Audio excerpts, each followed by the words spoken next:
Welcome to Vietnam War Exposed, where we uncover the hidden battles fought not with guns, but with forks and complex logistics. Deep in the humid jungles, soldiers faced an enemy worse than the Viet Cong, the crushing despair of a terrible meal. This is the story of a culinary clash between two allies, the United States and Australia, fighting the same war differently. While bullets and bombs were shared, the philosophy of what went into a soldier's stomach created a deep, silent divide. For the American military machine, food was simply fuel, designed for efficiency, mass production, and long-term storage in tropical heat. But for the Australians, a meal was a sacred ritual, a connection to home, and a vital moment of shared brotherhood. When logistics failed and cultures clashed, the refusal to eat American food became a quiet but powerful act of rebellion. To understand this conflict, we must first look at the massive industrial engine that powered the American war effort in Vietnam. The U.S. C-ration was a marvel of engineering, designed to feed 500,000 men without spoilage or complex preparation. However, efficiency often came at the cost of taste, with meals that soldiers described as edible only in the strictest sense. The American doctrine encouraged eating on the move, treating food as a solitary pit stop rather than a communal event. Heavily processed and packed with preservatives, these meals were built to survive a nuclear winter, not to please a human palate. Soldiers often joked that the packaging tasted better than the contents, leading to the nickname cardboard rations among the troops. The visual difference was striking. American food was often a uniform gray mush, while Australian packs retained texture and color. The Australian compo pack was derived from British traditions, prioritizing items that boosted morale, specifically the essential tea brewing kit. For an Australian soldier, a hot cup of tea was not just a drink. It was a civilized pause in chaos. Unlike the Americans, Australians were trained to cook and improve their rations, turning a basic tin into a proper meal. Eating was a communal activity, a time to debrief, crack jokes, and reinforce the bonds that kept them fighting together. But as the war escalated, the Australian supply lines could not keep up, forcing a collision between these two food cultures. Logistical shortages meant that Australian troops were frequently forced to subsist entirely on the American supply chain for weeks. The initial curiosity about American food quickly turned to horror as they realized the bland reality of their allies' diet. They couldn't brew their tea properly, the portions were too small for their appetites, and the taste was alien. While nutritionally adequate, the psychological impact was devastating. The food felt like a punishment rather than a source of sustenance. The soldiers began to view the American rations as an insult to their service, fueling resentment towards the logistics command. In the dark of night, conversations weren't about the enemy, but about the memory of lamb, potatoes, and real milk. The ubiquitous processed meat became a symbol of everything wrong with the war: artificial, mass-produced, and hard to swallow. The tension reached a boiling point during the intense battles at Firebase Coral, where fighting was fierce and supplies were low. After days of heavy combat, the exhausted Australians were desperate for comfort, but the supply helicopters brought only American crates. Reports suggest that some units outright refused to eat the American rations, preferring to go hungry rather than consume them. They resorted to a black market economy, trading valuable war gear and personal items with locals for fresh produce. The smell of roasting chicken over an open fire was a defiant statement against the sterile, tin-encased meals provided by logistics. Back at headquarters, Australian commanders realized that this was not just whining. It was a serious threat to combat effectiveness. They understood that a soldier with a full belly and a taste of home fights harder and endures longer than one without. A decision was made to bypass the American supply chain, establishing a costly independent logistics route directly from Australia and Singapore. This move increased their logistical costs by over 30%, a massive expense that the government had to justify. But when the first crates of Australian rations arrived, the boost in morale was immediate and electric across the camps. The familiar taste of lamb, fruitcake, and proper tea bags restored a sense of identity and dignity to the troops. Ironically, American soldiers soon began trying to trade their own advanced gear for the primitive but tasty Australian rations. Food became the anchor of their sanity, a reminder that they were not just cogs in a machine but human beings. The rebellion over rations taught military planners a crucial lesson that goes beyond calories and nutritional charts. It proved that logistics is not just about moving supplies. It is about maintaining the human spirit in inhumane conditions. Today, armies around the world invest heavily in food quality, recognizing the legacy of those who refused to eat cardboard. The Battle of the Rations was never recorded in official combat logs, but it was won decisively by the Australian spirit. They proved that self-respect is worth any price, even if it means shipping a tin of beans across an ocean. Thank you for watching Vietnam War Exposed. If you enjoyed this story of culinary rebellion, please like and subscribe for more. Every soldier leaves a mark, sometimes with a rifle, but often with the simple tools they used to survive the day. Let's dive deeper into the American C-ration accessory pack, which famously included cigarettes, matches, and chewing gum for the troops. These small luxuries were intended to calm nerves, but they also represented the disposable nature of the soldiers' health and comfort. The Australians often preferred their own rolling tobacco, finding the American cigarettes too dry and harsh for their liking. The sheer scale of the American supply chain was overwhelming, a testament to a war fought with unlimited industrial resources. In contrast, the Australian footprint was tiny, relying on precision and quality rather than the brute force of mass quantity. Australian field cooks were highly respected, often working miracles with limited ingredients to produce something that tasted like home. For Americans in base camps, mess halls offered hot food, but it was mass-produced cafeteria style, lacking any personal touch. The texture of instant potatoes and reconstituted eggs became a running joke, fueling the soldiers' longing for real, fresh food. Care packages from home were vital, bringing homemade Anzac biscuits that traveled well and provided a sweet taste of Australia. The American rations did have one advantage. The candy and gum were excellent for winning hearts and minds among local children. Resupply drops were the lifeline of the jungle war, and the contents of that net determined the mood for days. There was no greater disappointment for a digger than risking his life to retrieve a drop only to find American food. Eating in the dark required trust in the food, the trust that was often broken by the mystery contents of American cans. The only universally loved item in the American ration was the fruit cocktail, a sweet escape from the salty, processed main courses. A complex barter system emerged where a single can of peaches could command a high price in cigarettes or other goods. The P-38 can opener was a tiny piece of metal that every soldier carried, the key to unlocking their daily sustenance. Australians often bypassed the delicate P-38, preferring to use their heavy utility knives to rip the cans open with force. The separation of grease and sauce in the tropical heat made the American meals look particularly unappetizing to the uninitiated eye. They quickly learned to drain the fluids, discarding the chemical-tasting sauces to get to the somewhat edible protein hidden inside. Digestive issues were common when switching to American rations, adding physical discomfort to the mental strain of the war. Medics reported an increase in stomach complaints among Australian troops whenever the supply of British-style rations was interrupted. Life at a fire support base was monotonous, and mealtimes were the only clock by which soldiers marked their day. The Australian humor, dry and cynical, was fueled by these communal meals, a defense mechanism against the horror around them.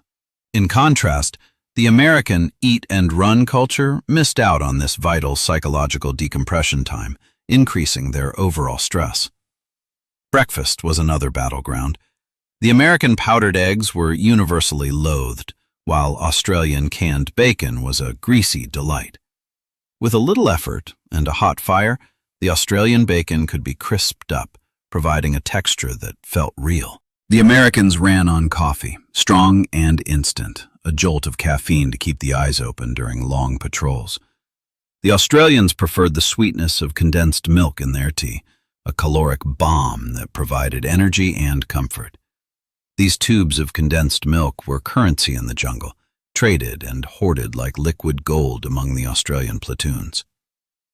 On patrol, silence was life, and the rattling of half-empty tins in a pack could give away a position. Soldiers became experts at packing their gear, silencing the telltale clink of metal on metal with rags and leaves. Empty tins had to be buried deep. Leaving trash was not just sloppy, it was a trail for the enemy trackers. The Viet Cong were adept at analyzing American trash, estimating troop numbers and morale based on what was left behind. Australians were notoriously disciplined about their waste, burning paper and burying metal to leave the jungle as they found it. During the monsoon, hot food was a memory.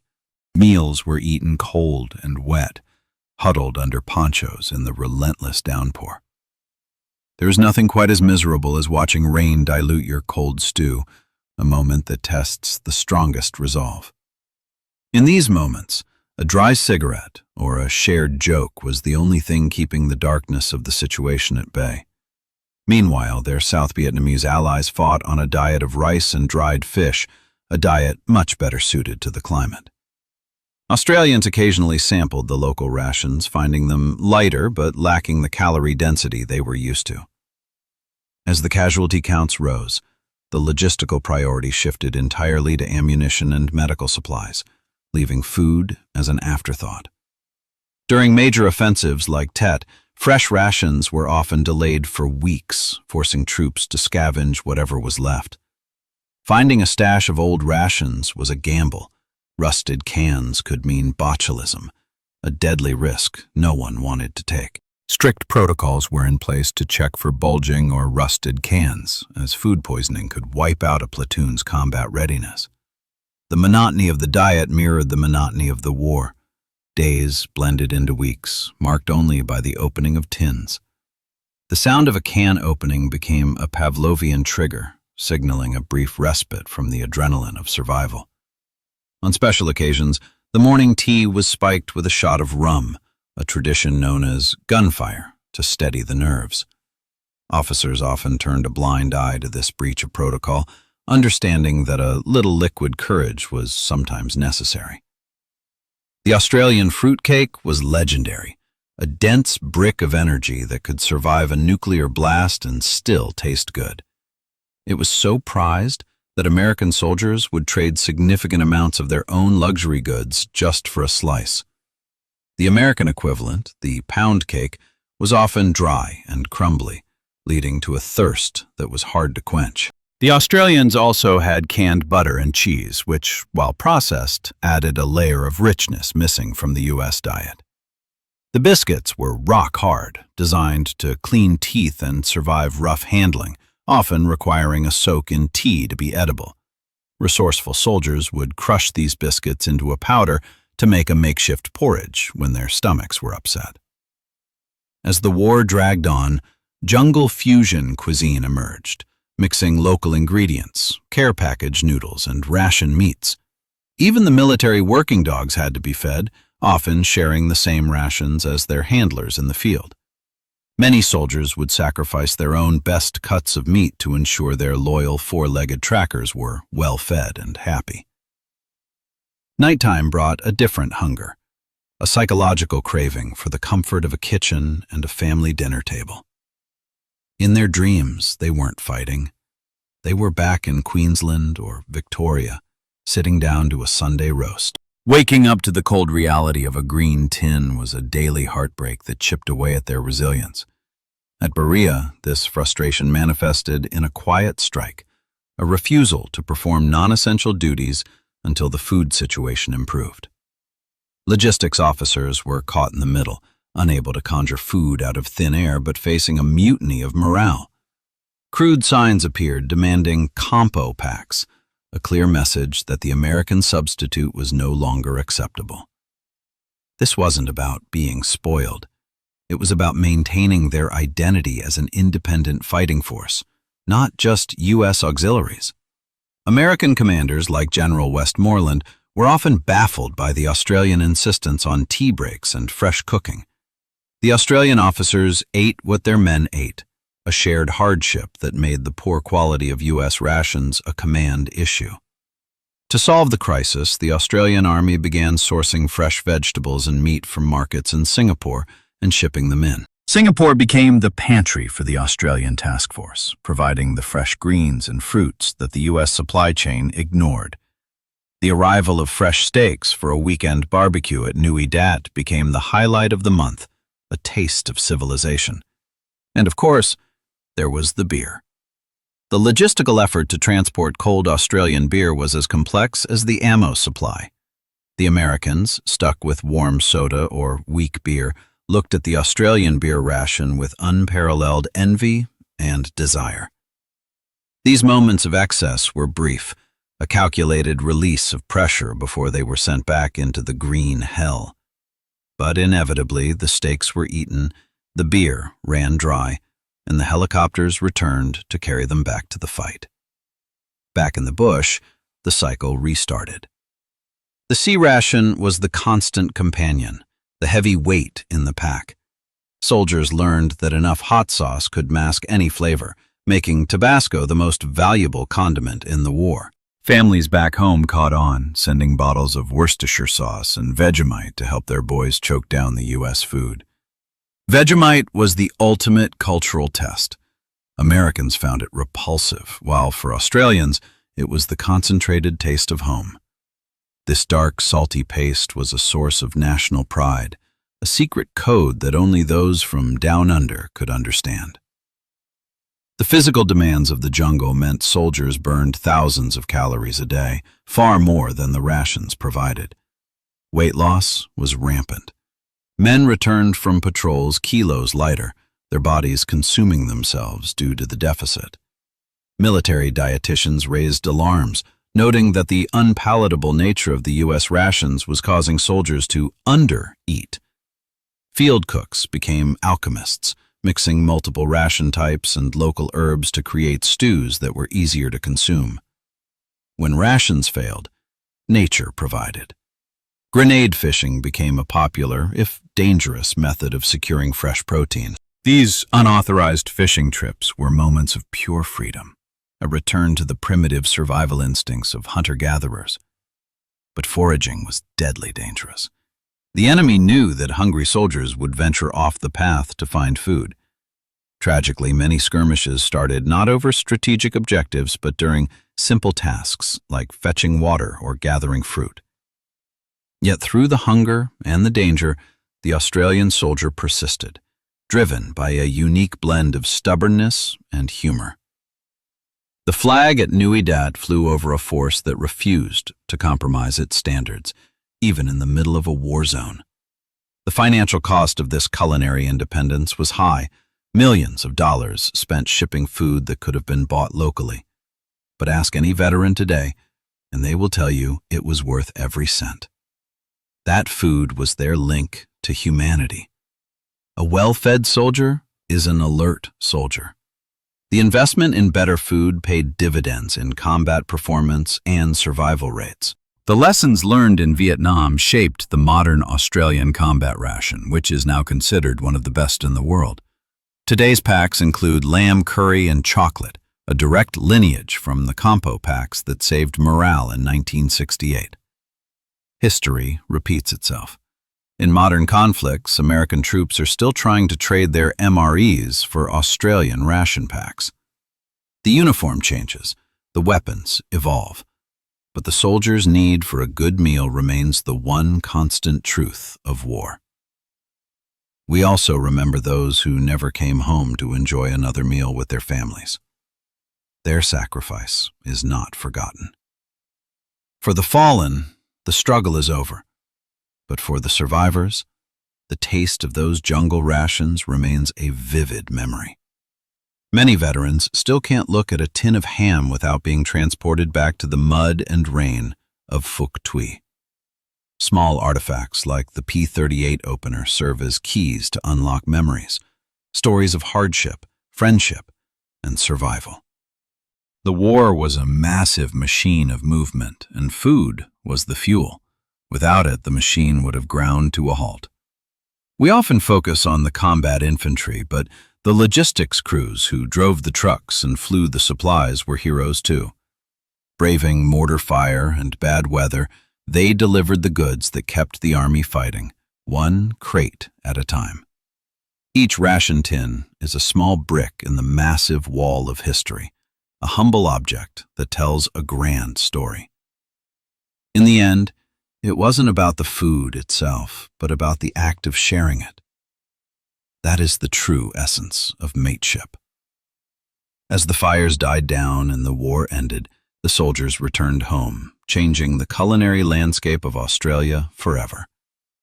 Veterans brought back a taste for spices and Asian flavors, influencing the Australian palate long after the guns fell silent.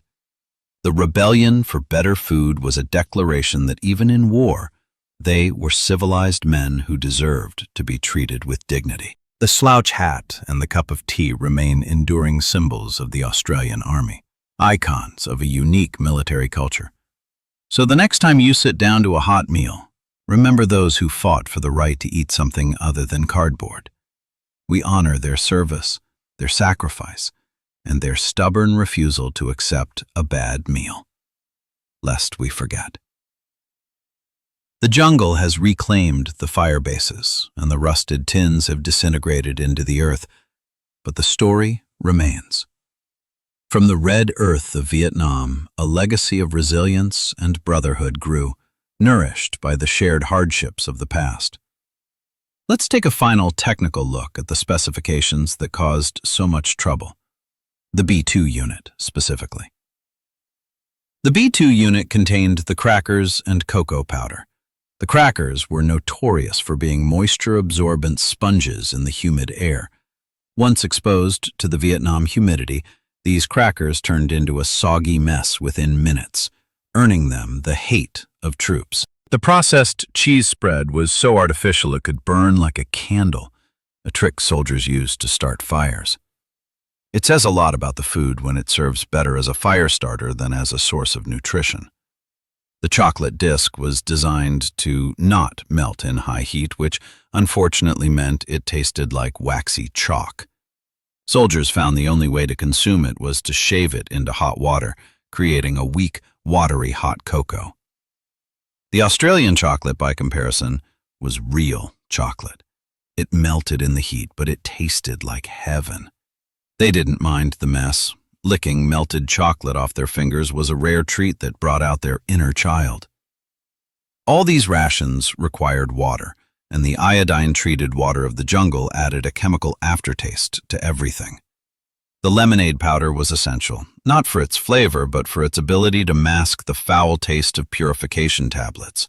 In acts of desperation, soldiers combined lemonade powder, sugar, and crackers to create a sour, crunchy sludge they called cake. These culinary experiments were part of the boredom that occupied 99% of their time, waiting for the 1% of terror. They counted down the days not by calendar dates, but by how many more tins of ham and lima beans they had to eat. On R&R leave, the first taste of fresh civilian food was often overwhelming, a sensory overload after months of blandness. Returning to the unit and the green tins after a week of good food was a mental hurdle that many found hard to clear. It is a testament to the Australian leadership that they didn't just ignore these complaints, but took action to fix them.